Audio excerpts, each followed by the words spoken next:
مخدوم ماہمی رحمت اللہ تعالی علیہ. توجہ ہے آپ کی؟ بڑی عجیب سی محفل ہے، جوان ادھر بیٹھے ہیں، بچے ادھر بیٹھے ہیں.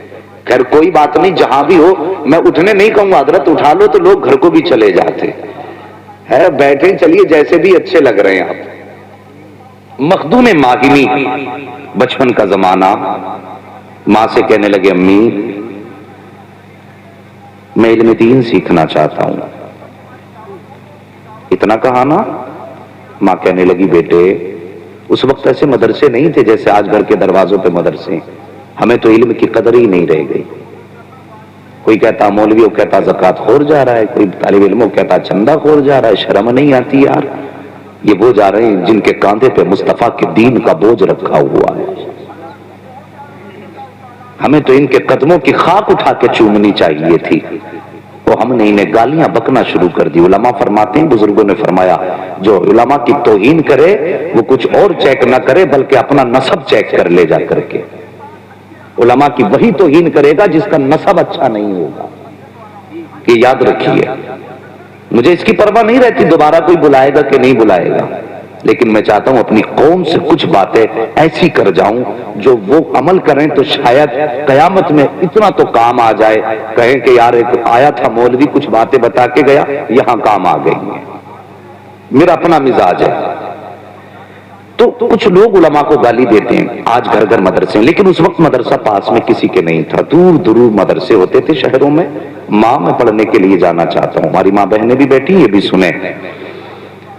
ماں نے کہا بیٹے تم چلے جاؤ گے تو میرا کام کون کرے گا؟ یتیم تھے، باپ کا سایہ نہیں تھا. بیٹے تم چلے جاؤ گے تو ہمارے پاس کون رہے گا؟ کہتے ہیں ماں میں علم کے بغیر نہیں رہ سکتا. ماں نے کہا بیٹے اگر تو علم کے بغیر نہیں رہ سکتا تو میں تیرے بغیر نہیں رہ سکتی. اللہ اکبر. ماں نے جب اتنا کہا نا تو ماں کے فرما بردار تھے، آج کی طرح نافرمان نہیں تھے. ماں کہتی بیٹے ٹائم سے گھر آیا کر، چوراہوں پہ گھنٹوں گھنٹوں کیوں کھڑا رہتا ہے؟ کہتا ہے منہ بند کر کے سو جایا کر. تجھے نیند نہیں آتی تو میں کیا کروں؟ تو کون ہوتی ہے میری زندگی میں پابندیاں لگانے والی؟ یار ہمیں سوچنا چاہیے ہم کس کے بارے میں بول رہے ہیں. اللہ اکبر. یہ وہ ہے اللہ کی قسم اگر یہ ہمیں کلمہ نہ سکھاتی تو نہ جانے کس عمر میں جا کے کلمہ یاد ہوتا. اس ماں کے بارے میں ایسے بولتے ہیں کہ منہ بند رکھا کر، تجھے فکر کرنے کی ضرورت کیا؟ میں کوئی بچہ ہوں؟ اور تجھے پتا نہیں ہے جس دن یہ چلے گئے تو تجھے رونے کے سوا کچھ نہیں ملنے والا. یہ یاد رکھنا. ماں باپ چلے گئے تو پھر کچھ نہیں ملنے والا. ہر دروازے پہ جاؤ گے سب کچھ ملے گا، ماں کا چہرہ نہیں ملے گا. آج ان کی قدر کر لو. ماں نے کہا بیٹے میں تیرے بغیر نہیں رہ سکتی. کہنے لگے ماں علم کے بغیر میں نہیں رہ سکتا.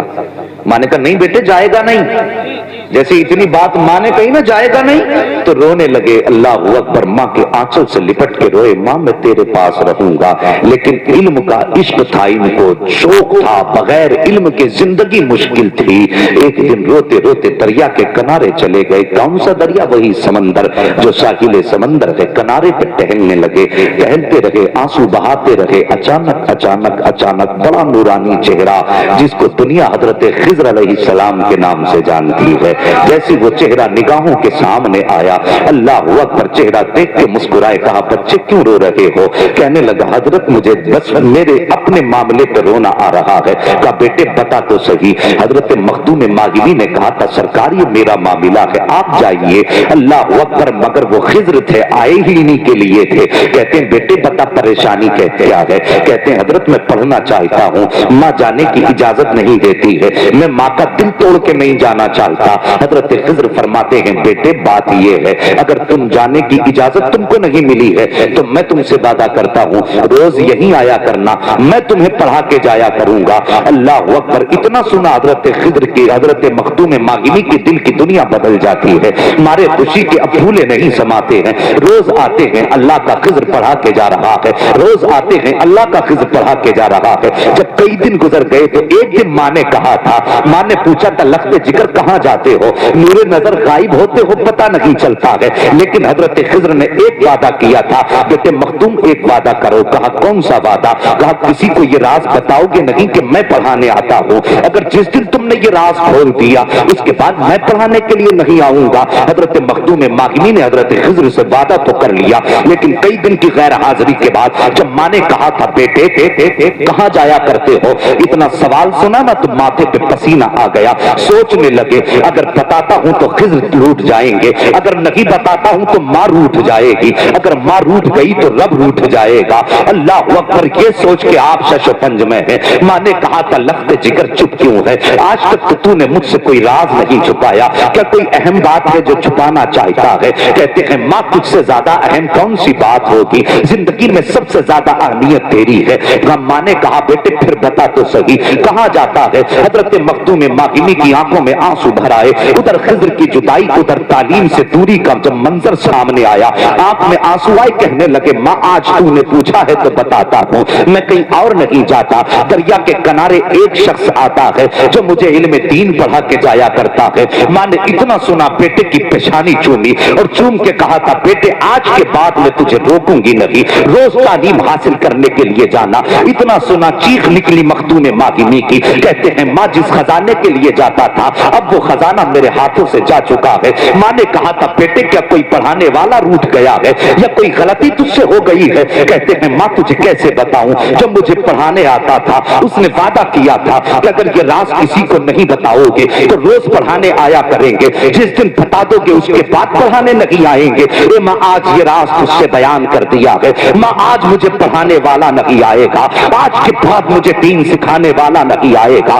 اتنا سنا کہ ماں نے لال کو سینے سے لگایا اور سینے سے لگا کے کہا بیٹے اداس نہ ہو, جا کے بستر پہ آرام کر لے. حضرت مخدوم ماہمی تو بستر پہ لیٹے ہیں, چہرے پہ چادر ڈالی ہے, آنکھ میں آنسو لے کر کے سو جاتے ہیں. لیکن ماں نہیں سوئی ہے. اور لوگوں آج پریشانیاں ہوتی ہیں تو مولویوں کی چوکھٹوں پہ جا کے جھٹکے دھکے کھایا کرتے ہو, دوری کر دو تعویذ کر دو مصیبتیں آ رہی ہیں. اللہ کی قسم کھا کے کہتا ہوں سب سے بڑا تعویذ خدا نے تیرے گھر کے اندر رکھا ہے, سب سے بڑا دعا دینے والا خدا نے تیرے اندر رکھا ہے. آج جھوٹے پیروں فقیروں کے چکر میں تم در در کی ٹھوکریں کھایا کرتے ہو. اگر تمہارے کام نہیں بنا کرتے ہیں تو چھوڑو ادھر ادھر کے چکر. اگر گھر کے اندر ماں موجود ہے تو قدم پکڑ لو اور آنچل سر پہ رکھ کے کہہ دو اے ماں برکت کی دعا کر دے. اللہ کی قسم کھا کے کہتا ہوں اگر ماں نے خوش ہو کر کے ہاتھ اٹھا کے دعا کر دی تو سنو ہاتھ نیچے بعد میں آئیں گے. خدا کی رحمتیں تیرے گھر میں پہلے اتر. نعرہ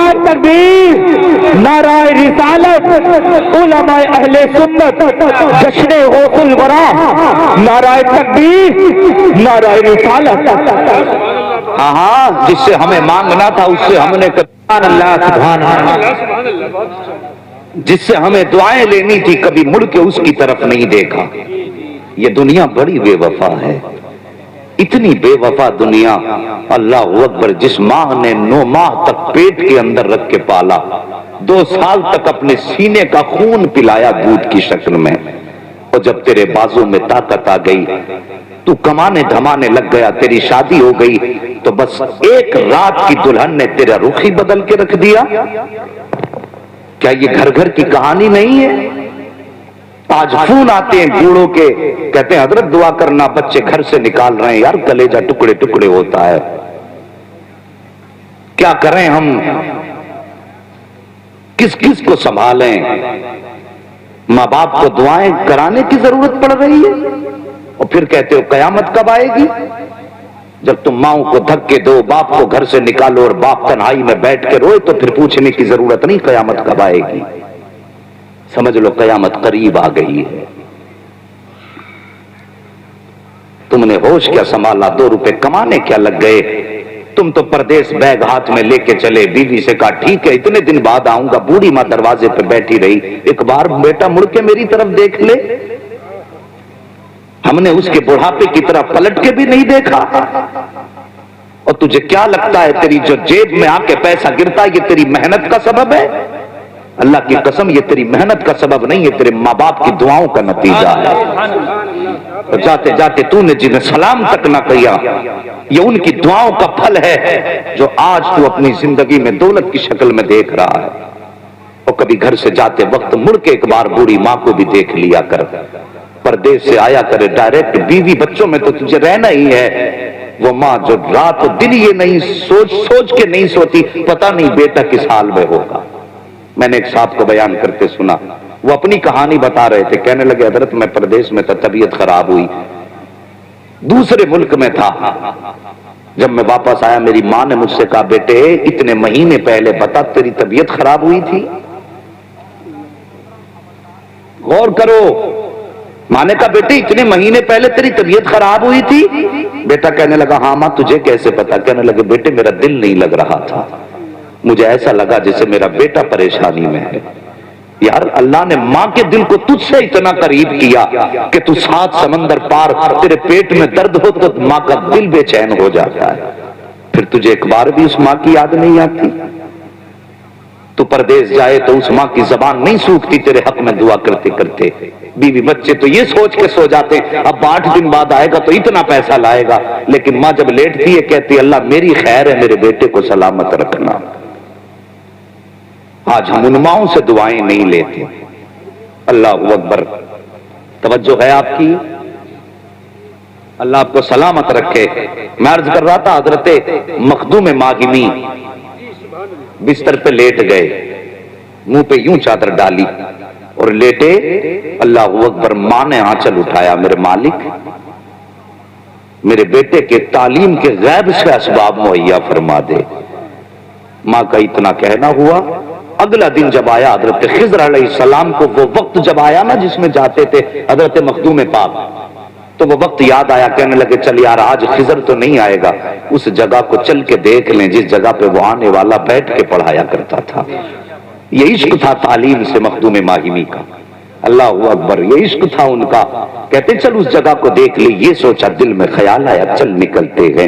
جب گھر سے نکلے جب پہنچے اس جگہ پہ تو ہر دن کا معاملہ یہ تھا، آپ پہلے جاتے تھے بعد میں خضر آتے تھے، لیکن آج جب گئے ہیں نا تو پہلے خضر آ کے اس جگہ پہ کھڑے نظر آ رہے ہیں۔ حضرت خضر علیہ السلام کو جب دیکھا ہے اللہ اکبر، مخدوم ماہمی توڑ کے گئے قدموں سے لپٹ جاتے ہیں، میرے محسن بتا تو صحیح، تو نے تو وعدہ کیا تھا کہ اگر میں وعدہ توڑوں گا تو واپس نہیں آنا ہے، پھر بتا آج کس لیے آئے ہو؟ مخدوم پاک کے اتنے جملے سنے سرکار حضرت خضر علیہ السلام کہتے ہیں بیٹے میں تجھے پڑھانے نہیں آیا ہوں، نہ ہی آج کے بعد پڑھانے آؤں گا۔ کہا حضرت پھر کس لیے آئے ہو؟ کہا سن یاد کر جب تو کل ماں کے آنچل سے لپٹ کے رویا تھا تیری ماں نے ہاتھ اٹھائے تھے؟ ہاں اٹھائے تھے۔ کہا رب نے مجھے حکم دیا تھا اے خضر اب تک تو تیری ڈیوٹی یہ تھی کہ تو ہر دن درسگاہ کے طور پہ پڑھاتا، لیکن تو نے یہ وعدہ کیا ہے کہ تو پڑھانے نہیں جائے گا۔ ادھر ماں نے ہاتھ اٹھا دیے ہیں کہ اللہ میرے بیٹے کی تعلیم کے غیب سے اسباب مہیا فرما، مالک چاہتا کیا ہے؟ کہا سنو مخدوم، رب نے حکم دیا ہے اے خضر جاؤ زمین پہ چلے جاؤ اور جا کے میرے مخدوم کو سینے سے لگا لو، جتنی وسعت اس کے سینے میں ہے ایک بار سینے سے لگا کر کے سارا علم میرے مخدوم ماہمی کے سینے میں عطا فرما۔ اللہ اکبر،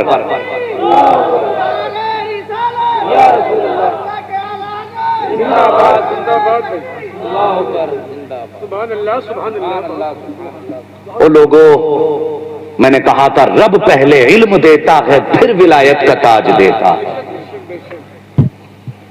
اور علم ولایت کی پہلی سیڑھی۔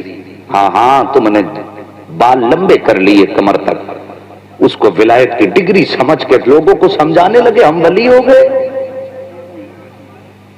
10 ہاتھوں میں انگوٹھیاں، یہ کائے کی؟ کہا یہ اس کی ہے، یہ کمائی کی ہے، یہ لڑائی کی ہے، یہ بجائی کی ہے، یہ رکھ دیتا ہوں جن بھاگ جاتا، یہ رکھ دیتا ہوں آفتیں ٹل جاتی۔ واہ جی، ایسا لگتا ہے کہ پوری دنیا کا علاج ساتھ لیے گھوم رہا ہے۔ اور ہماری قوم ایسے لوگوں کے دھوکے میں آ جاتی ہے۔ اور میرے بھائی اگر کوئی بھی آ کے کہے میں ولی ہوں تو پہلے اس سے پوچھ بتا تیرا رشتہ مدینے والے سے کیسا ہے، سچ بتا، پہلے دیکھو بال اس کی سنت کے خلاف تو نہیں ہے، یہ پوچھو، اس کے بعد اس کے شرائط دیکھو پھر اسے اپناؤ۔ قربانی کا جانور کتنا دیکھ بھال کے لیتے ہو؟ کان میں چھید ہے، 6 مولویوں کو فون کریں گے اس کے کان میں چھید ہے، ادھر پورے پیر میں چھید ہوئے پڑے. ہاں یہ مزاج ہے ہمارے. بغداد والے پیر سرکار غوث پاک مادر کے شکم میں ولی ہیں, عالم ارواح میں ولی ہیں. اتنا بڑا ولی, اللہ اکبر, شان دیکھو سرکار غوث پاک کی. مفتی صاحب تو سب کچھ بتاتے رہتے ہوں گے. جہاں پہ زیادہ قابل لوگ ہوتے ہیں تو وہاں سوچنا پڑتا تقریر میں بتانا کیا ہے. تو یہ بزرگان دین آپ کے بیچ رہے, انہوں نے سب کچھ بتایا ہوگا, لیکن برکت کے واسطے میں ذکر کر لوں, صرف برکت کے واسطے, کیونکہ ان کی باتیں جس زبان پہ ہو جائیں. میرے غوث فرماتے ہیں جو میرا ماننے والا ہوگا, نام لینے والا ہوگا, تو جب تک وہ توبہ نہیں کر لے گا اس وقت تک اللہ اسے موت نہیں دے گا. ان کے نام کی اتنی برکت ہے, اور پھر ان سے دشمنی کر لو تو قطعی خیریت ہی نہیں ہے جی. بڑی پاور والا معاملہ ان کا ہے. بس ایک بات عرض کر دوں, بچپن کا زمانہ سرکار غوث پاک کا ہے, ذرا سی ہتھیلی پہ سرسوں اگر جادو سے جمانے لگ گیا تو وہ کہتا بس میں اپنے دور کا سب سے بڑا غوث ہوں. پھر وہ خاطر میں کہاں لاتا, تیری اوقات کیا ہے, میرا غوث وہ ہے جو زمانے کو پال رہا ہے, جو دنیا کا نظام چلا رہے ہیں, وہ ہے عبد القادر جیلانی. دنیا جن کی نظم و نسق سے چلتی ہے وہ ہے سرکار غوث پاک. بچپن کا زمانہ, بچے کھیل رہے ہیں. عجیب گزارش کروں گا, ناراض مت ہونا, کچھ کڑوی باتیں آنے والی ہیں. ہاں پہلے بتا دوں, میری تقریر تمہیں یار کو بے چین کرتی ہے, سبب کیا ہے وہی کہتا ہوں جو دل پر گزرتی ہے. اب جو لاک ڈاؤن کچھ دن سے ہوا ہے نا, تو متولیوں نے اماموں کی جان کھا لی. محتمم جو مدارس کے ہیں انہوں نے مدرسوں کا خون پی لیا. میں سب کیمرہ ہے میرے آگے, میں کہتا ہوں دنیا سنے اسے. یہ قوم کا رونا ہے, تم نے نہیں سنا؟ کچھ دن پہلے برسات ہوئی, چھت گری, امام کے بچے اور بیوی میں اسی میں دب کے ختم ہو گئے. یہ قوم کروڑوں کروڑوں روپے مسجد میں تو لگا دیتی ہے, امام کے حجرے تک کا انتظام نہیں کر سکتی, اور پھر کہتے ہیں ہم نے ترقی کی ہے. کیا خاک ترقی کی ہے جو تمہیں 5 ٹائم اللہ کی بارگاہ میں لے کے جاتا ہے, تم اس کی چھت تک نہیں بنا سکے. ایک مفتی صاحب مجھ سے کہنے لگا تھا لاک ڈاؤن میں 5 لاکھ کا چندہ کر کے دیا مدرسے والوں کو, 5 لاکھ کا, اور مدرسے والوں نے یہ کہہ کے کچھ نہیں دیا کہ اس ٹائم لاک ڈاؤن ہے تمہیں کچھ نہیں دیا جا سکتا. شرم نہیں آتی؟ میں تو سب کی بات کرتا ہوں, چاہے وہ اوپر کا معاملہ ہو یا نیچے کا ہو, کسی کا حق نہ مارا کرو, کسی کا حق نہ مارا کرو. ابھی کچھ دن پہلے اخبار میں ایک تصویر ہو رہی, کسی حافظ نے پھانسی لگا کے اپنی, وہ مر گیا. بات یہ نہیں اس نے اچھا کیا یا برا کیا, بحث اس سے نہیں کہ وہ غلط کیا یا صحیح, بحث یہ ہے کہ یار قوم نے ایک امام کو کتنا مجبور کر دیا کہ وہ بچوں کے چہروں کے بھوک کے اثرات نہ دیکھ سکا. پھر وہ قوم کہ ہم نے ترقی کی ہے تو جھوٹ بولتی ہے. وہ قوم کتنی مجبوری رہی ہوگی اس باپ کے سامنے جس نے بچوں کے ہوتے ہوئے پھانسی پہ لٹکنا گوارا کیا. کیا کبھی کسی نے اس کے درد کے بارے میں سوچا؟ سوشل میڈیا پہ یہ فوٹو ڈالا گیا تو ہماری قوم کے قابل لوگوں نے کہا جی یہ گناہ کر بیٹھا. ابے مولوی یہ سب کو پتا گناہ کر بیٹھا, لیکن سوچ تو سکی وہ کیا وجہ ہے جس نے پھانسی تک پہنچایا ہے. کیا یہ قوم کا ظلم نہیں ہے؟ کیا یہ اپنوں کا ظلم نہیں ہے؟ میں کہتا ہوں اگر ایک پڑوسی نے بھی اپنے گھر کا ایک وقت کا کھانا اٹھا کے اس کے بچوں کو کھلایا ہوتا تو وہ پھانسی نہ لگاتا. اگر امت مسلمہ نے پڑوسی کا حق سمجھا ہوتا تو وہ موت کو سینے سے نہ لگاتا. ہاں اس نے غلط کیا ہے, لیکن اس سے زیادہ غلط تم نے کیا ہے کہ تم پیٹ بھر کے سوتے رہے اور ایک کلمہ پڑھنے والا بھوک کے بچوں کے سامنے زندہ نہ رہ سکا. کوئی تو مجبوری رکھی ہوگی, یا تم کہتے ہو وہ غلط ہے, لیکن میں کہتا ہوں وہ جتنا بڑا غلط ہے اس سے زیادہ تم غلط ہو. میرے نبی فرماتے ہیں کہ جس کا پڑوسی بھوکا سو جائے اور وہ پیٹ بھر کے سو جائے, آقا فرماتے ہیں وہ حاجی بھی ہو سکتا ہے, نمازی بھی ہو سکتا ہے, وہ سب کچھ ہو سکتا ہے, لیکن مصطفیٰ کا نہیں ہو سکتا. یہ کڑوا سچ ہے, اسے سنیے اور سمجھیے. ہم نے ایسے حالات بنا دیے. اللہ اکبر. اور لوگوں قدر کرو اور بھوکوں کا خیال رکھو. میں سمجھتا ہوں امیروں سے کئی گنا زیادہ ہمارے غریب اچھے ہیں. کم سے کم غریب کا پڑوسی فاقے سے تو نہیں سوتا. یہ ہم نے اکثر دیکھا ہے، جن کو اللہ نے دولتیں دی ہیں انہیں چغل خوری سے فرصت نہیں، دن بھر یہی کہتے ہیں وہ میری دولت کو دیکھ کے جلا، وہ میری گاڑی کو دیکھ کے جلا، مجھے اسے دیکھ کے جلا۔ جب پیٹ بھرا ہوتا ہے تب آدمی چغلی کرتا ہے، اور جب بھوکا ہوتا ہے تو پھر اسے بچوں کے لیے کمانے کی فکر ہوتی ہے، بھوک کی فکر وہ چغلی کی فکر نہیں ہوتی، صرف بھوک کی فکر ہوتی ہے۔ جب آدمی پیٹ بھر کے کھا لیتا ہے نا پھر دنیا بھر کی پنچایتیں لے کے بیٹھتا ہے۔ یہ بات میری یاد رکھنا چاہیے۔ سرکار وہ پاک بچپن کا زمانہ گزر کے جا رہے، بچوں کے ساتھ کھیل رہے، لیکن ان کا کھیل ایسا نہیں تھا جیسے ہم لوگوں کا ہے، وہ اللہ والے تھے، ان کا کھیل بھی ایسا تھا جس میں ذکر الہی ہوتا تھا۔ ہاں کرامت خوب سنتے ہو، لیکن کچھ ان کی زندگی سے سیرت سے بھی حاصل کرو۔